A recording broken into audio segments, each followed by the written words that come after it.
Business Takeout presents The Healthy Entrepreneur with Maxine Choy.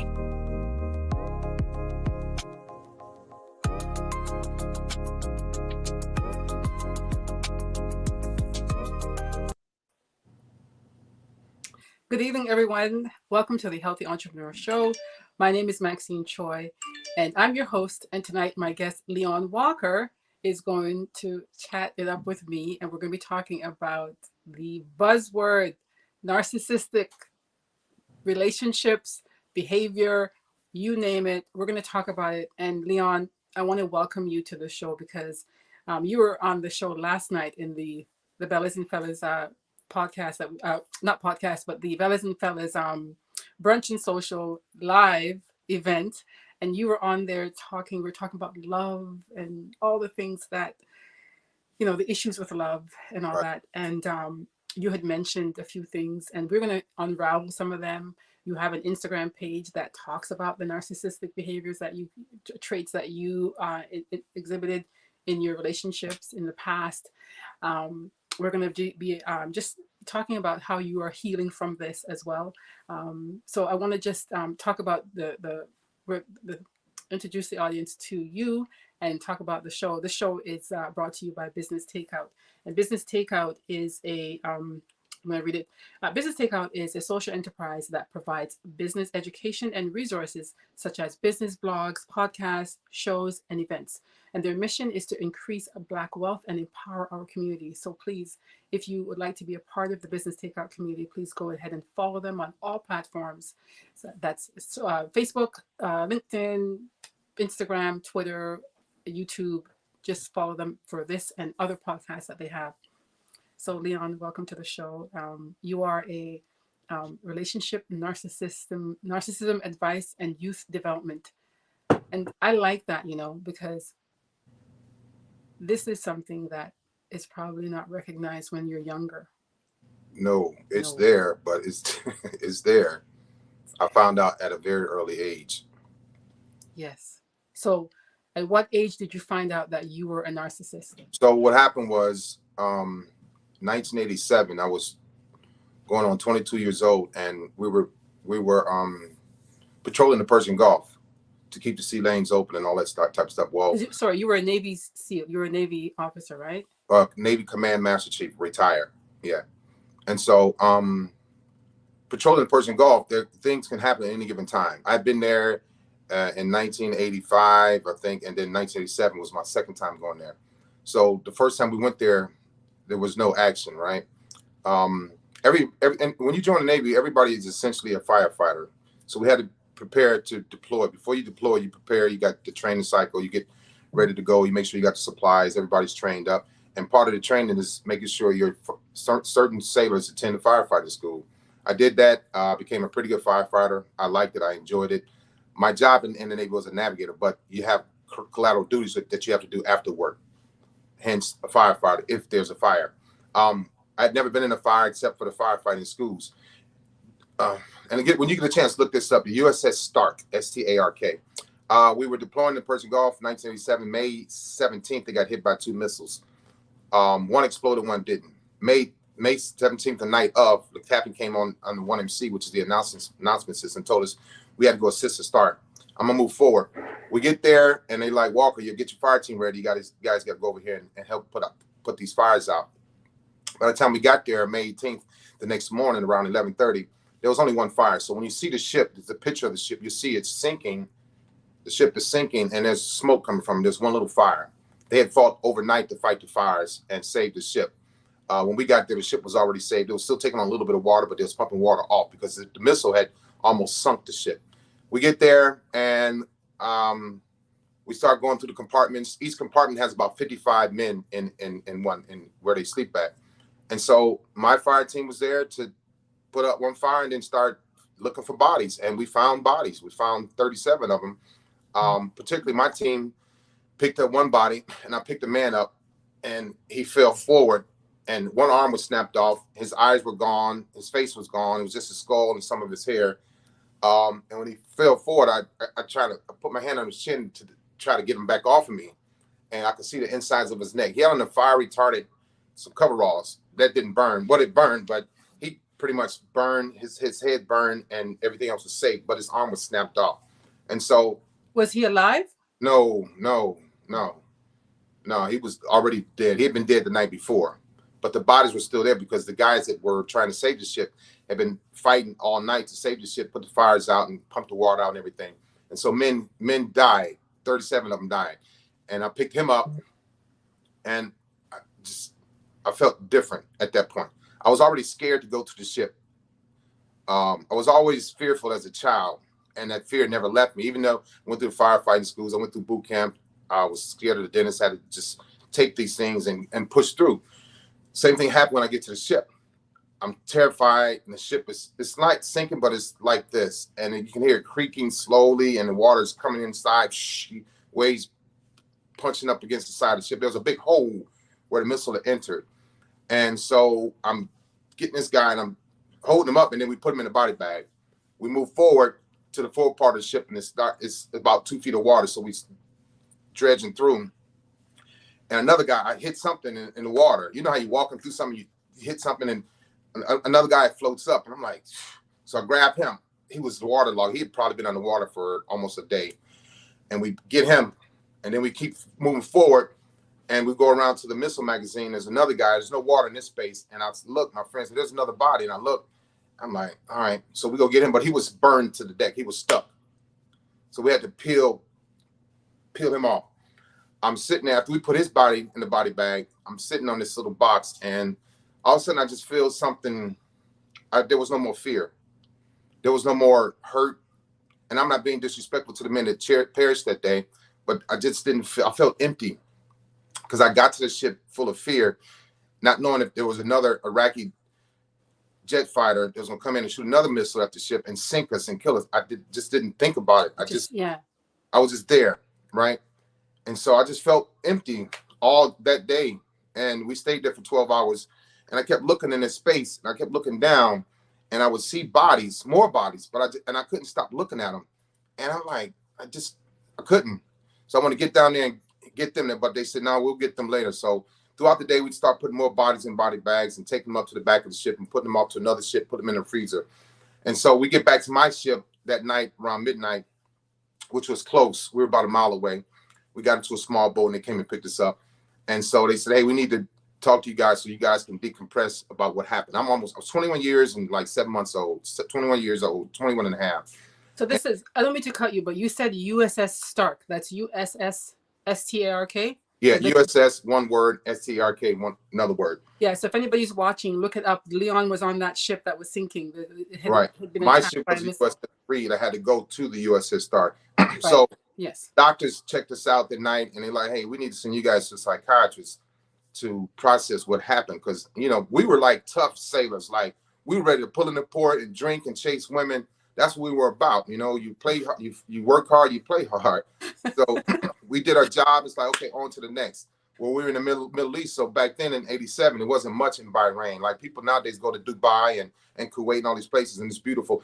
I was over there at 22 years old, 21 years old, and there was nothing but sand and, you know, desolate places and, you know, built up restaurants and stuff. Decent, less than decent, but now it's extravagant. So anyway, we patrolled the Persian Gulf a little while longer, and we couldn't. The doctor on the ship wasn't a doctor; he's a corpsman. They're not doctors; they're corpsmen. And he asked us some questions, and I was like nonchalant. You were numb. And so that night, May 18th, my nightmare started, and I couldn't sleep because the compartment we slept in was the same type of compartment on the other ship that the dead bodies were in. So it was the same class of ship. So I would get in my bed, and I was going over these things that had just happened to me, but I didn't realize that I was going through a traumatic event. I didn't realize it. Absolutely. PTSD. It started. And so good point. So pulled into Hawaii, and I had to go see my first psychiatrist. So I get there, and he didn't talk about what happened. He knew I was there for psychiatric treatment. I'm almost 22 years old.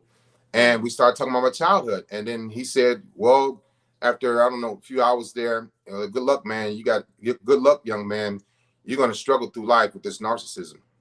And so I had no idea what it was. Didn't even care. He should have spoken to me about PTSD. So moving forward to 2015 is when I finally got seen for my PTSD, which I thought was more severe because I never talked about narcissism until last year. My family didn't know. My girlfriends didn't know. My ex-wife, nobody knew. And so when I went to get my checkout physical in 2015, they told me, they said, do you realize you have severe PTSD? Because I had to tell them the story about the Stark incident and my nightmares.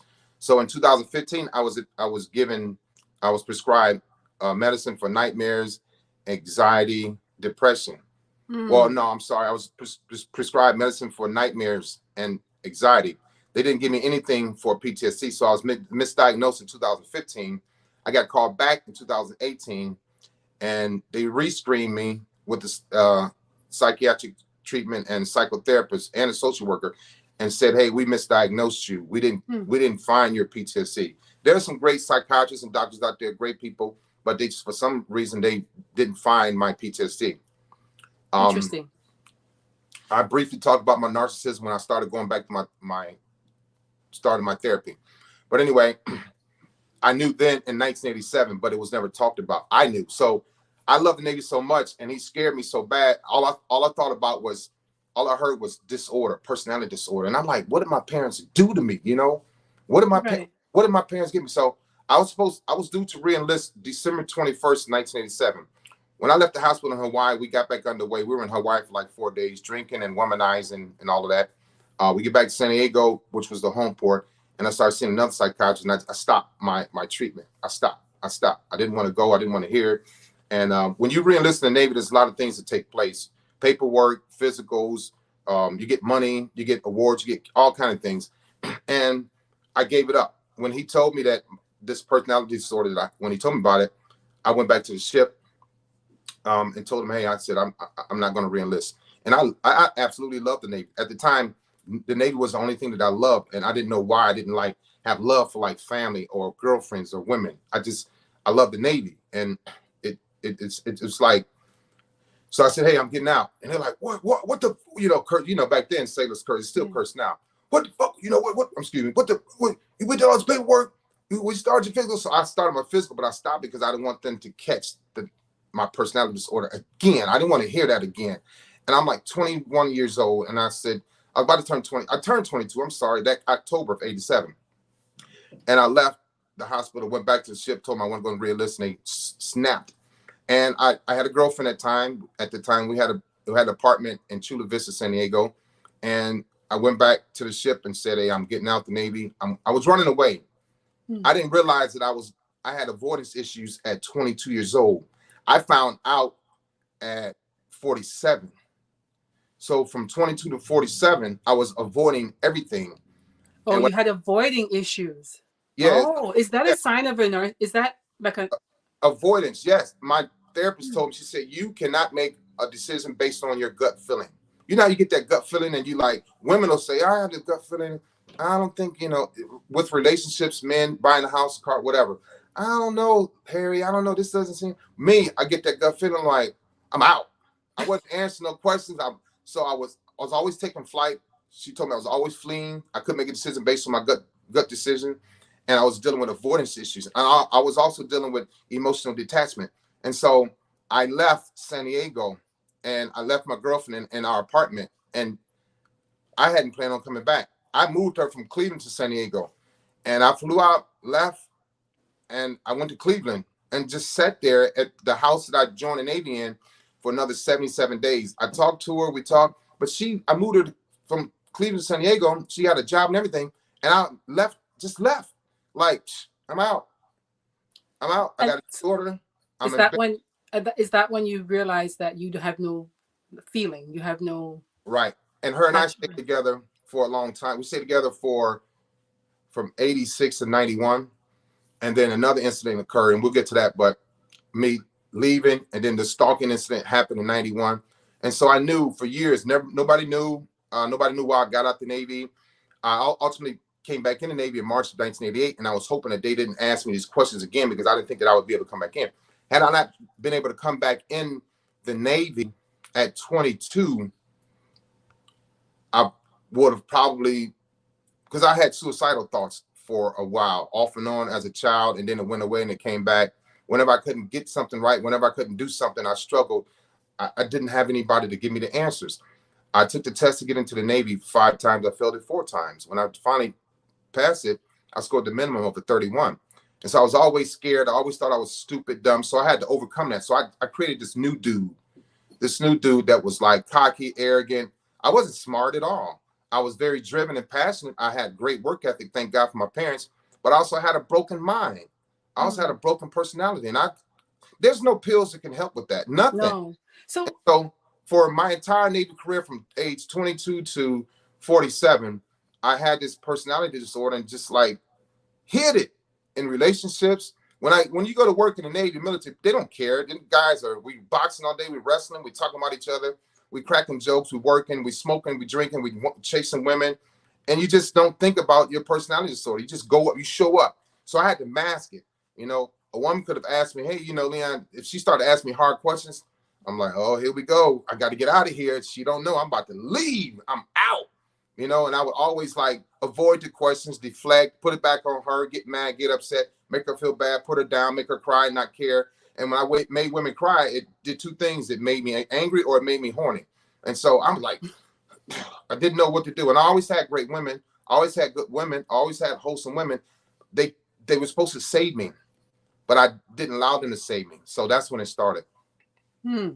So it started with, basically, it stemmed from PTSD, where you wasn't even diagnosed with that until 25 years later. But it started in my childhood with my abuse, abandonment, being molested, parents divorced, a lot of trauma and a lot of drama, a lot of tragic events. Yeah. So, I mean, okay, so women who have been with men who have portrayed narcissistic behavior, we usually view them as somebody who's just like self-centered and doesn't want to admit anything and doesn't like all of that. Make sure, all of that, right? Mm-hmm. But I never really thought that this could stem from it, because sometimes a narcissistic person is just unaware of what they're doing and they think what they're doing is right. So I could see where yours came from, which is like almost like a disorder, and you actually probably believe that what you were doing was right. Yeah, I mean, because I watched the live where you talked about the type of woman that you would attract because it was easier for you, because they were like targets. Yeah, they were very easy. And I did a radio interview and this lady hurt my feelings. She said, "You are a predator." And I was like, yeah, I never thought about it like that. I never wanted to hear any bad news, anything bad about me, you know, any type of dysfunction. I would get upset. I didn't want to share stories. I wanted to talk about my issues. I always wanted to appear like I had my stuff together, but I didn't. I was a nervous wreck. I was a hot mess. And so she said that on the radio. I was like, yeah. It took me, it was hard to accept that.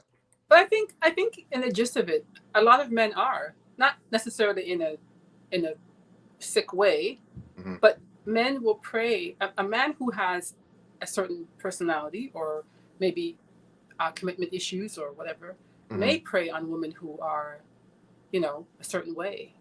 Yeah. Like I remember one time you talked about that. So, I mean, there's something to be said about what you could do to realize that. Like, you have to come to a realization that you are being a narcissist.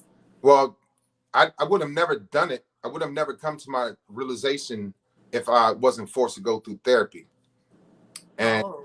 Yeah, because my retirement was contingent upon my completion of my therapy.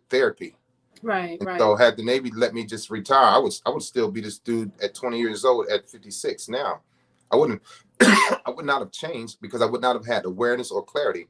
And I'd see the damage to my children. I'd see the damage to my ex-wife, all my ex-girlfriends, you know, and it was like, I could die alone and have a dog and be by myself and just die alone. You know, had I not gotten help, somebody would probably kill me. A woman would have probably killed me. Right. I was always pushing women to their limits and ghosting and, you know, all the stuff you talk about now, breadcrumbing and the silent treatment and shunning and being, you know, vindictive and manipulative, you know, all of that. I would still be doing it because it was like, it was a defense mechanism for me. It protected my heart because I didn't have a heart.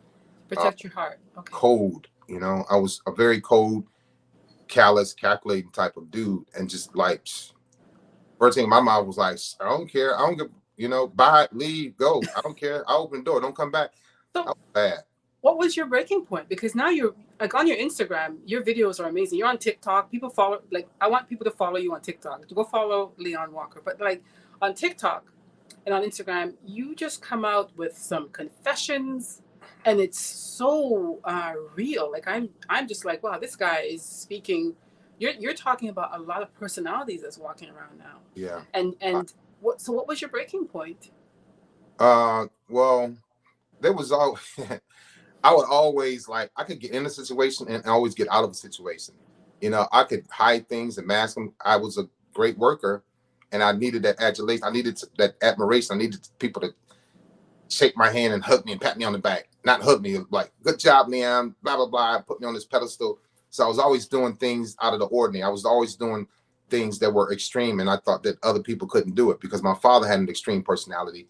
My mother had an addicted personality. So I became addicted to the success in the Navy, but I also became addicted to making people look bad based on my success. And it was wrong. Because I had to cover up my insecurities. I wasn't smart. I felt you're addicted to making people look, I don't mean to cut you, but I'm just trying to, like, you've got so much. You're addicted to making people look bad. Yeah. So including women. How? Yeah. So how do you make women look bad? If I knew that she could hurt me, or she was more aware about life than I was, or morally intact where I wasn't, I had to make her feel like that didn't mean anything to me, and it shouldn't mean anything to her, because her family was intact and mine wasn't. I had a jealous streak in me, and I wanted my family back. I wanted my parents to be married. They were divorced at 11, so I was always embarrassed to get into a relationship and say, hey, where's your mom live? Where's your dad live? And then next, oh, they don't live together. And in high school or junior high school was always, hey, if your parents are divorced, you get in this line. I was like, hated that, Oh, wow. Filling out paperwork or whatever, I had to put on there divorce. All my life, I had to write down divorce. And well, guess what?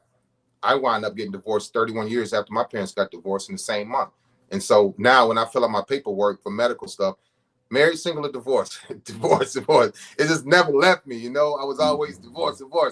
But making women look bad, it was to make them feel insecure and to make them feel like they were beneath me, because I had to always be on top. I had to always feel like I was more important to them. I knew what they wanted, what they needed and desired, but it was always going to be the minimum to me, just to keep them around. That's what they talk about, the breadcrumbing. Give her just a little bit at a time, keep her around, keep her. So the skin is the biggest organ on our body. And a lot of women, their skin is starving for touch, to be held. I was really bad at holding hands, cuddling. I was really bad at hugging. But sexually, we go in the bedroom, I'm good. After that, I didn't know what to do. Women like to be held, to either finish or just to feel important while you're having sex or after that. But I was always popping out the bed like, all right, I'm out. What's up? Let me go watch TV. I just didn't pay attention to their emotions and their feelings. I didn't care, because it's like, well, we'll do it again. I make it feel good again. But were they really feeling good? Were they really feeling whole, like wholesome? Were they really feeling like protected, or like I was really into them? No, they couldn't have been, because I did my little 37 minutes and 15 seconds of sexual intercourse with them. And after that, it was like, women want to be held. Women want to be caressed. Women want to look in their eyes. They want to be kissed on the forehead. All of these things. I knew how to do all these things, but I wasn't willing to share these things to keep a woman close to me. I would rather keep her at a distance. Why? So because when it's time for me to go, I can break away before she breaks away, because I didn't want her to leave me. Narcissistic people want to keep you as a trophy, because the thing is, that's why women say, I get a lot of calls now. Women say, well, Leon, he said he didn't want to be married. He didn't mean that. I tell you that right now. He said he don't want this relationship. He hates me. He despises me. I ain't this. I ain't that. But then when the marriage ends, when it's time to go to court, oh my God, you freak out. You won't hear those words, because I freaked out when I got my divorce papers. I was always like, I want a divorce. I'm tired of this. Blah blah blah blah blah.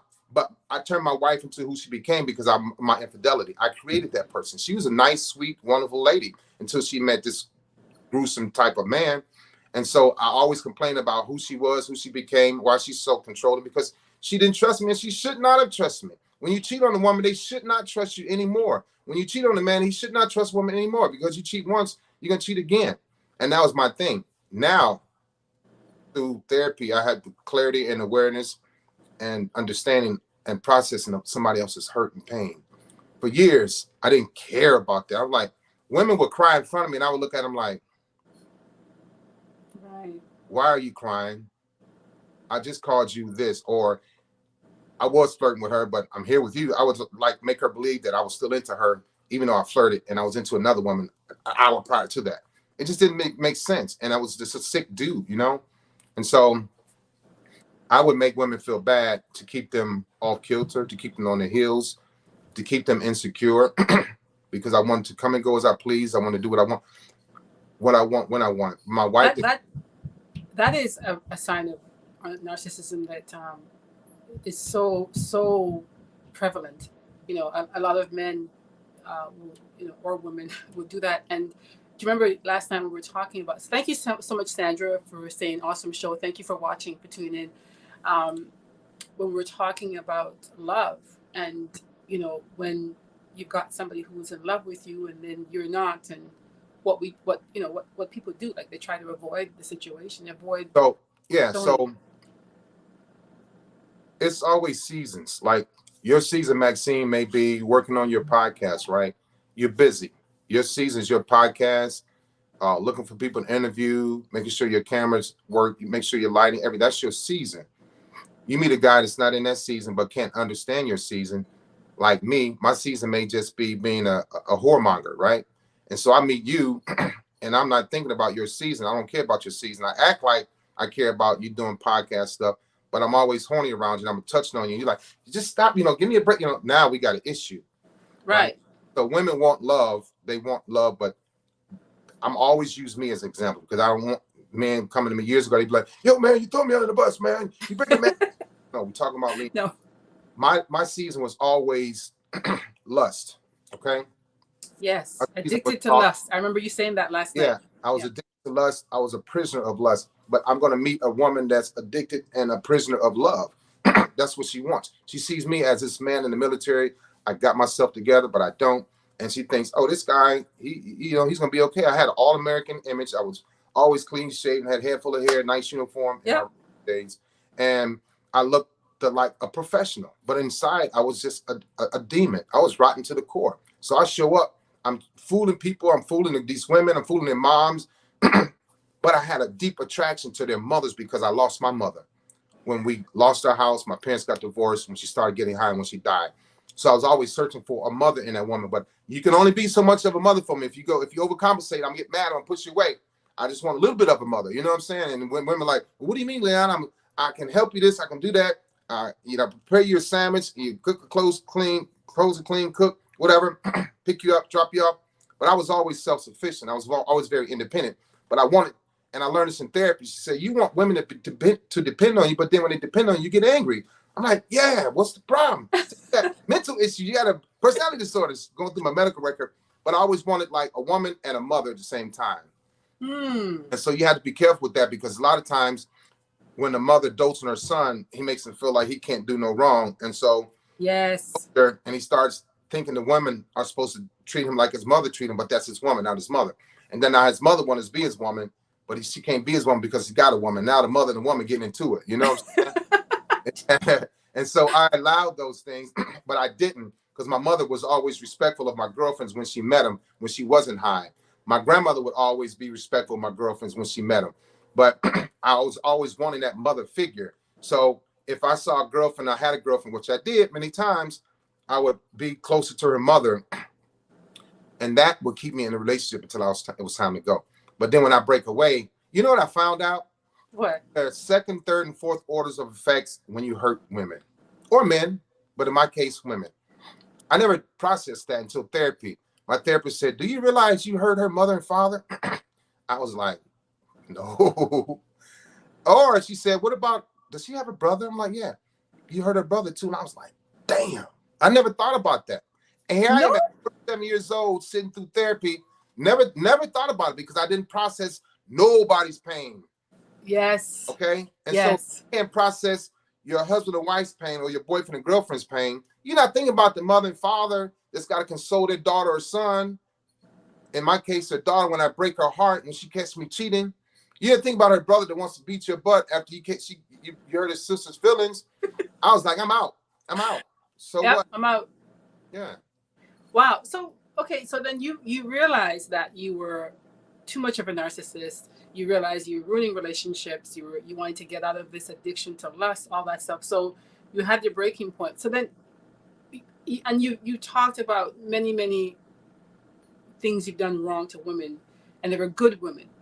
Yeah, all of them. Have you reached out to any of those women in your past? Yeah, I talked to. Good question. My second girlfriend, and my first girlfriend only lasted a few months, but my second one, that when I left the ship and left her in San Diego, went back to Cleveland. We talked a while ago. She's married now, and yeah, we started talking about the thing. She's like, Leon, but you were so loving. I'm like, you have no idea what I was doing besides that. Women think that narcissists are loving. It's just like, but I stayed with her for a long time, but it was never just her, you know? And that's what he talk about, the love bombing, the attention, and I was very jealous. Ooh, I was very, very jealous. Even though you were a narcissist? Yeah. So you had controlling ways about you with the jealousy, or you just because that's why. Because some men who are jealous, very jealous, they don't really fight. They just leave. They don't, and some of them get controlling. So what they leave because before you leave them, because we know it's going to happen. I knew it was going to happen eventually, that she's going to be on to me and figure out that this dude ain't what he say he is. It was an act. But I talked to my ex last year, and it was like, man, she's married now. Been married for a long time, but we talked briefly for a few minutes. Wasn't no flirting, anything like that. And my ex-girlfriend of 2014, I talked to her, and I've apologized to them. I've apologized to some of my sailors that I was cruel to. Just recently, and one of my sailors reached out and we talked, and I said, man, you know what? Because I got in trouble in 2004 and 2005 because of my verbal abuse. I got in trouble twice for it. Because I would say some nasty things to females, to the males, everybody. I was very cocky. I was very arrogant. And so, yeah, I've apologized. I need to keep apologizing now. Like now, if I say something wrong or do something wrong, I'm like, yeah, you're right. I'm wrong. I'm sorry. My bad. Right. But years ago, no, apologize. I'm wrong. No. Then, when they tell me I'm wrong, hey man, you need to apologize. I get madder. I mean, yeah. Like definitely disappear, like cut the conversation off, hang up the phone, curse them out, like tell me I'm wrong. I was dead wrong. I wasn't going to admit to it. I was like I was a big kid, very dysfunctional, broken, afraid kid. I did a video on TikTok talking about the narcissistic ego is very, very fragile, and they took it down. They called it hate speech. Oh, okay, interesting. Yeah. There was a comment from Sandra. I wanted to read that. If the producers can put it back up. Wow, that's the key right here. Hurt people. I'm trying to see here. Getting the help is the beginning of healing. Yes, absolutely, Sandra. You're right. So Leon, you have kids. You have 2 daughters and a son? 2 sons and a daughter. Sorry, 2 what? 2 sons and a daughter. Okay. So, how are your sons? Do they know about this? Are you teaching them anything? Yeah, I teach them. Well, when my oldest son is 25. He's in California. My daughter's 26. My youngest son is 22. My youngest son, we had an issue back in 2019, and we got into it right here. He used to live with me. I made him go live with his mother, and it was like a misunderstanding. I was a little harsh on him. Because you know how you want your sons to do what they're supposed to do around the house. Yes, absolutely. And he yelled at me. Very common thing. Yeah, right. And he yelled at me, which is not common in my household or with No. And so I made him move with his mother. And so it was probably a good thing at the time. But now we weren't talking for a while. He didn't want to talk to me. But I had to ask my children, how was I as a dad? And I did not want to hear the answer because I already knew. And they told me, I was a protector and a provider. I'm a provide, right? Yeah. spank you when you act up. But that I passed forward what my father did to me. He protected, provided, and he spanked our butts. And so I did that, which wasn't right because the old school way of raising kids doesn't work. They don't understand it. Not in today's world. Right. And so they told me, they said, Dad, when you get mad about one thing, you bring up old stuff. Parents do that. Right. But I was doing that in my relationships too. Oh, okay. Like if I accuse her of doing something or saying something, or if I was losing an argument, I would bring up something old that she said and she did wrong. I'm like, what about that? That was 6 months ago. You still did it wrong. Still, that type of thing. And so my kids told me that, and me and my ex-wife sat here in my apartment and talked to my kids, and it was pretty. What about the narcissistic behaviors though? Like, are you talking to your sons? Are they watching your videos? Are they saying, you know what, I'm going to be careful of that because I don't want to be in those kind of relationships? Yeah, we don't talk about it. They can call me and we could discuss it. I just don't want to say, hey, you want to talk about the last video, because they may not understand it. They may not. So my book Broken that I wrote, they didn't read it because they don't want it. It scares them, right? The book is called Broken? Yeah, my first one. So in 2018. So it probably scares them. And like now that they're getting older, they come closer to me. We talk, we laugh, we joke, but they know deep down inside there was a monster in here somewhere. He's not coming back out. Right? I didn't want the monster to control my life because I allowed him to control my life for a long time. I allowed him to control the way I was as a father and a husband. I sucked as a husband. I sucked as a father. And so now my kids are older now. They understand more and they understand me more. So it's like there's no fear there, But oddly, when I cheated, I was engaged, and I'm telling you the story for a reason. I was engaged, and the girl lady I cheated with got pregnant, and I didn't know.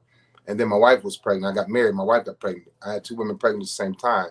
Oh, wow. Badly. And so I fought that, denied it, lied about it. How sick is that?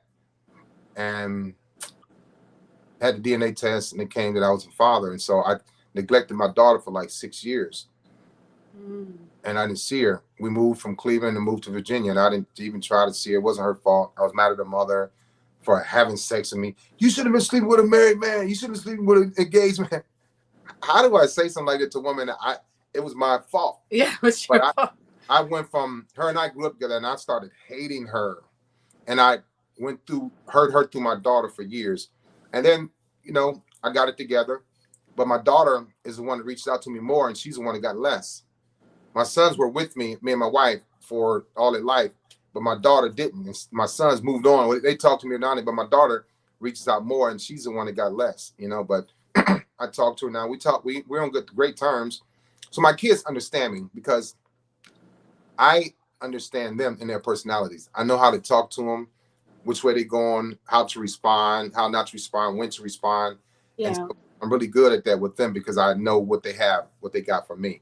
Well, Go ahead. I think that the fact that you're being so open and transparent about it, and you're with your kids, if they do watch it, I think if anything, they should be so proud of you, because that's huge for you to just come out like that. And I know that you're being recognized, you're being noticed, and people want to talk to you. And I'm so glad that I had the opportunity to talk to you, because I thought that you were just probably one of the only men I've seen now who admitted to that, because there are a lot of few men on social platforms who claim to be relationship experts and trying to get women to understand when a man this and when a man that, and look out for this, and these are the signs, and they're trying to help us to get through. And some of them are narcissistic. Women want to know the science behind stuff, whether it's we do not just narcissism, but a man. So a man. I tell my stories about, look, this is what I did. This is what you did. And so I'm not going to sit there and say, well, if he starts to gaslight you, this is what I did. This is why I did it. I was insecure. I was jealous. I had a fragile ego. I was self-centered. I was cocky. I was arrogant. I was dysfunctional. I was mad at my uncle for touching my private parts. I was mad at my cousins for taking mad at my babysitter for taking my virginity. And like, oh, what? Nope. Yeah, that's you know what? Your story is not even it's not unique. There's so many people, men and women, who have had that childhood Yeah. taken away from them, and it does affect you. It really And does. yeah, it was taken away from me. And so what I started doing, taking it away from other people. I could have been gay, but I'm straight because a man was touching me, right? I could have been a child molester, but I'm not because a Is it man. because you said your babysitter molested you, took your My, virginity? so my babysitter took my virginity, so I could have been. I became I was addicted to porn and sex because of that. What age was that, if you don't mind me asking? Huh? What age were you when she took your virginity? I was 8. Oh, And so I could have become a child molester because my cousins molested me. yeah, Right? you could have been, but you didn't. Yeah, And I could have that's, become a murderer because I had planned to kill my uncle that was touching me. I think I watched a video where you were talking about that. Yeah. You had you got a gun and a So family gun, yeah, and you were going to shoot him. I had my mother's gun, the same gun she used to try to kill my dad because my dad was a mental abuser. And I read Right. in my parents' divorce papers right here. I've been studying my whole family. Wow. So it says it in there, the reason for divorce, right? And so I was mentally abusive to my wife. It wasn't like verbal, but it was doing things that she didn't know about that would make her like, when Leon, where are you at? Why are you blah, blah, blah, blah, blah, blah, blah, blah, blah, blah. So it was mental torture that I was doing. I would do things and make her think that she was going crazy and sit there and smile. Like, Oh, yeah. wouldn't smile. Now, my ex-wife was tough. So a lot of times I wouldn't smile in her face, but I'd be sitting there like a little bad kid, like, you know, after I'd done something or said something and make her think like, what? She would go, what? And I'd be like, yeah, like, I had that bad. So I got that from my dad.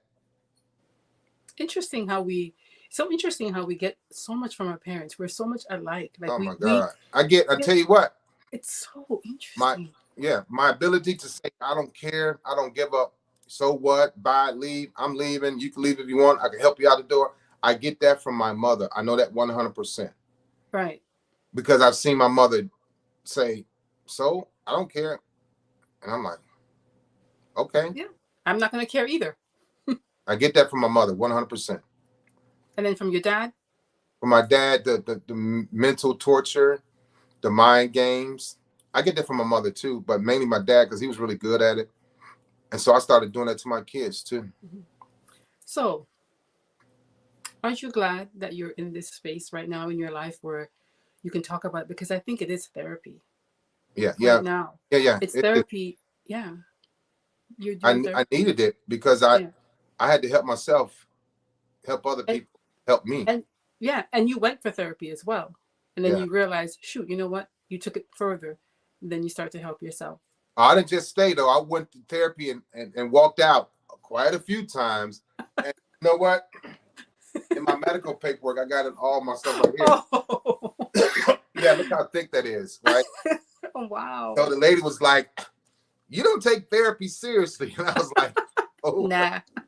I was like, I don't want to be here. I'm out. But I had to stay so that I could get my retirement, you know? Right. So I stayed. But yeah, they document everything when you go to therapy. When you walk in, it'll be how you're acting, how you talk, how you react, how you're moving around, body. Oh, really? Yeah, I could see that. So, Leon, when a narcissist is cheating or when you were cheating, because we don't know if our narcissist will agree with that, what was going on in your mind? Absolutely nothing, just a thrill. It is a thrill. Yeah, it was. I call it dry cheating. What kind of thrill? A thrill for you or a thrill for the fact that she's not going to know? And like what? Yeah, the fact that she's not going to know, the thrill for me to chase this woman to get her, to break her heart, and then the thrill if she finds out, how am I going to get my way back into her? Make up a lie, make up anything. It was a thrill. All of it was a that is so okay. I'm going to have to process that for a minute. So the thrill is to actually chase the woman, and then also the thrill of knowing that she doesn't know. So you've conquered something without anybody finding out, but also the thrill of the after effect. So when she finds out, how you're going to swindle your way to make her look like she's crazy. Right. And I would always say, well, they say that if you think somebody's cheating, that means you're doing it. Oh, that you were a was narcissist. My favorite little comeback. You know, it was weak. I mean, I just said it. I called it. You were. And I think that this is why I love what you're doing.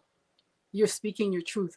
And I think what you're saying is probably resonating with a lot of people, whether it was they're from the receiving end or the giving end, right? Because women do it too, right? So, or some women. So that's very interesting because I can see where it could be a thrill. Oh yeah, yeah, it was a thrill. So you know what? It was like not just one woman a night, maybe two or three. Um, Wow. but the one that gave me the hardest time was the one that I was like, I'm gonna get her. These two are cool, they easy. This one here is a little struggle. It might take me another week. But it was like that one, the hardest one is like, but I just kept pulling at her, pulling at her, pulling at her. Because I talked about the other day when I was a great listener. And she can only deny me so much because I know what she's not getting. You know, whether it's attention or someone to take her to lunch or dinner. Well, yeah, you know, I haven't gone to dinner in a long time, but she's still running away from me. So I catch her on the dinner side, you know, and get closer and closer. I'm better now once I start dating, I know, but I knew then, but I wasn't a romantic dude at all.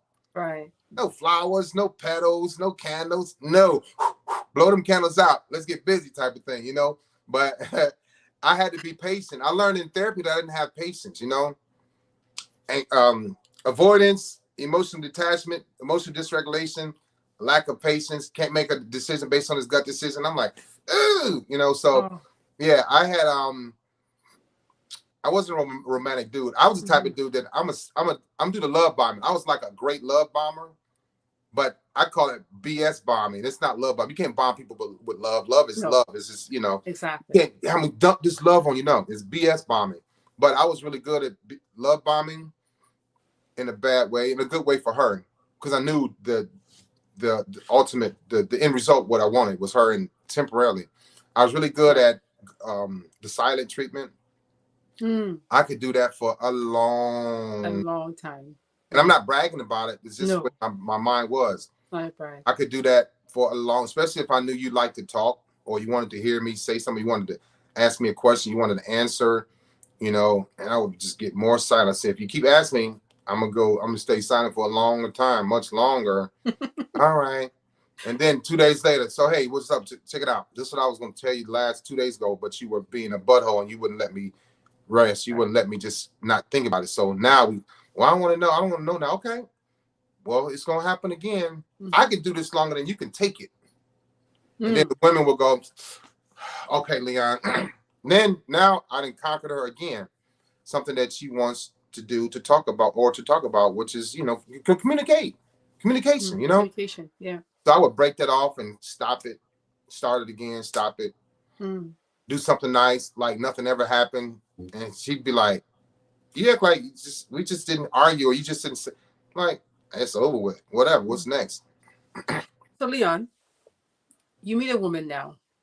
So you meet a woman. I don't know if you have anybody in your life. And she knows about this public, the public life you're living, where you're revealing.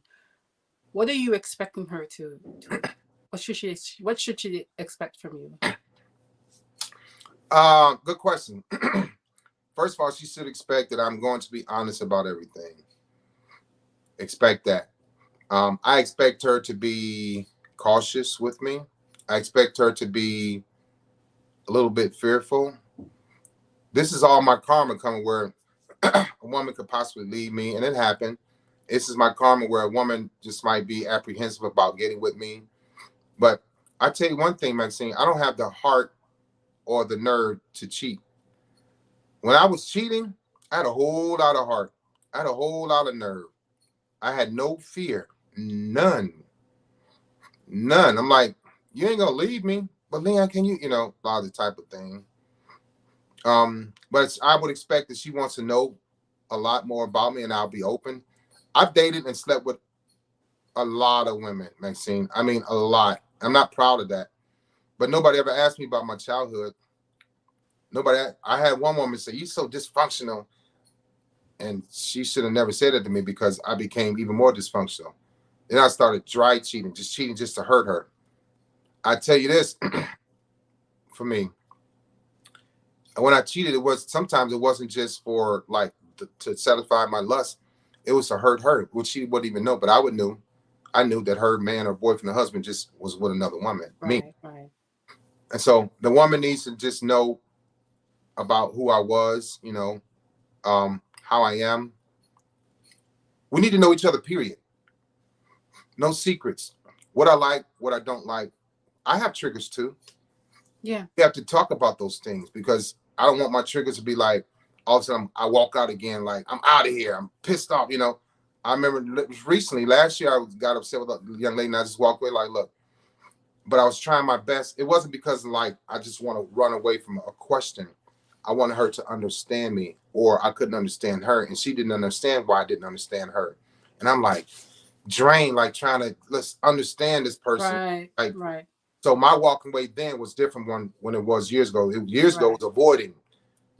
This time it's trying to understand. Now it's trying to understand and understand and getting pushed to the side, pushed away. So that's probably part of my karma because I was pushing women away too. So it's coming at me, but I can handle it, and I'm aware. But I would want her to understand my parents, what I inherited from them. Understand that I'm a real dude. Understand that I'm aware and I have clarity, and understand that I don't want to hurt any women anymore. Right. Yeah. That's really good. That I'm glad that you've come to this understanding, and it's more peaceful, Maxine. It's more peaceful. Trust me. It is more peaceful. A lot of men out here doing, and I get a lot of DMs and phone calls, and they telling me these things that these men are doing, and I'm like, I did that too. I know what he's going to do next. Blah blah blah. I'm like, look, and I tell him, look, don't leave him. He needs some help. Don't leave him. But I tell you, I always tell men and women, don't leave your husband, don't leave your wife or boyfriend, girlfriend. Don't leave, but don't leave yourself. Don't leave yourself out there. Because a lot of men, especially women, they hold on for hope and they wish that he'll get better. You're not gonna get better without therapy or without anything therapeutic. So you said, hold on out. What do you mean? Sorry, say that again. Don't leave. A lot of women just hold on for hope and they wish he gets better, but he's not. You're not gonna get better without therapy or things that are therapeutic. He's not getting better without going through any type of rehab, without wanting to stop hurting you. I was enjoying hurting women to make them feel less than myself. The women think that, and I'm gonna tell y'all right now, the listeners, for a man like me, praying does not work for me. Now it does now because I open myself up to it. But if you like me the way I used to be, praying, dragging him to church is just gonna piss him off. He'll sit there for an hour or two like me, almost tearing my retina, looking at the ladies, flirting, not paying attention to the word, didn't want to hear the word. Like, look, I want to go outside and smoke, or hey, let's go eat, type of thing. Stop thinking that you can pray for this man, pray over him, because he's mad, he's evil, he's upset, he's dysfunctional. His soul and spirit is closed off. It's not going to enter his body. You can't take him to church and think he's going to come out of church changed. My ex-girlfriend used to take me to church. I'm like, all right, since you take me to church, I'm going to be in here flirting. I'm going to be flirting. You ain't going to know it. Got my arm around and looking, wanting to whistle, but wouldn't do it. He up there singing with the choir. And I'm like, talk about keeping this real. I love it. You know what? It's the real. I have male friends and they'll tell me the real too, right? So I get it. We went way over time, which is fine. I do appreciate you, Leon, for coming on here and telling us your story. I saw some comments from somebody saying, great conversation. Thank you so much, EcoBody Friendly, for your comment. If anybody's watching the show and you learned something from it, please share this video. Please like and share. We want to encourage all these healthy conversations, especially among Black people who, we're going through things, and there's different levels of relationships happening right now, and different things happening in people's lives where they just need answers, they need clarity, they need healing. So whatever way we can get to, Jane says, thank you so much. Thank you both. Thank you so much, Jane. You're welcome. oftentimes it may not be like a therapist that they need to go to. Maybe they just need to listen to somebody who's real. Look, Maxine, Right? I get that all the time. I get people saying, I've been in therapy for 5 years, Leon, and they never said these things that you're saying. I Yeah. know, because I was that dude living in Yeah. this life. I lived this life. I was proud. I was proud to be broken and dysfunctional. I like held on to that. Like, okay, I'm not going to be better. This is who I am. This is who I'm going to die. I'm going to be real with this. And it was Yeah. bad for me to be, but I lived it. I've done everything you could possibly do to a woman that's very hurtful and dysfunctional. So I'm not a love doctor. I'm not a relationship guru. I'm an expert at the guy that got it wrong. Everything. Oh, expert, the guy who got it wrong. I like that. Yeah. And I think you've dubbed yourself the good-looking dummy. I like that. So I was called that. And a couple of women said, look, stop saying it, Leon. I said, I just did the video because I was called that before. Leon, you're just a good-looking dummy. And I was like, oh. So when you say something to a narcissist and they get hurt or they get upset, revenge time. Oh. For me, it was like, because I fought off her hurting my feelings. I'm like, yeah. All right, now I gotta hurt her feelings. Why'd you do that? Well, you call me dummy, dysfunctional. Nah, don't do it again. You know, the type of thing. Right. So very, very, very, very vindictive. People call it hoovering now. Oh. They stalk. Okay, stalk. I know. I did a video about it. People talked about me. Women said certain things. Look, this is what it is. And then they stalk you. They get you back. Guess what? They're gonna break your freaking heart. Exactly. Wow. Okay. All right. So Leon, for people to reach you, your information is there. Leon R. Walker. Well, Leon R. Walker on Instagram, and you have a website. You have a book. You have 2 books, you say? So yeah. So everybody, just please follow Leon. Get some insight from him. DM him, whatever it is. Leon, I was so happy to have you on here. I thank you again so much. I thank all the viewers for watching, and big thanks to Business Takeout for putting this on. And please don't forget to like and share and follow them. Thank you all so much, Leon. I appreciate you so much. You have no idea. Thank you. And with all that said, everybody stay well and good night. Good night.